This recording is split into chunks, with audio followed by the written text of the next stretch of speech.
Eating your favorites again. What's realistic and when? Not only will you have a smile that's anchored the way your natural teeth were, where you can bite into things, so you'll be able to eat those foods you've been dreaming of, those foods you haven't been able to eat for a while.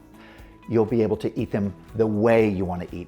Gone are going to be the days of you cutting in the steak into a tiny piece so you can digest it without having GI issues. So you're going to overall be healthier when nourishment is more critical than ever. As we get older, nourishment is just like infancy. We need that nourishment.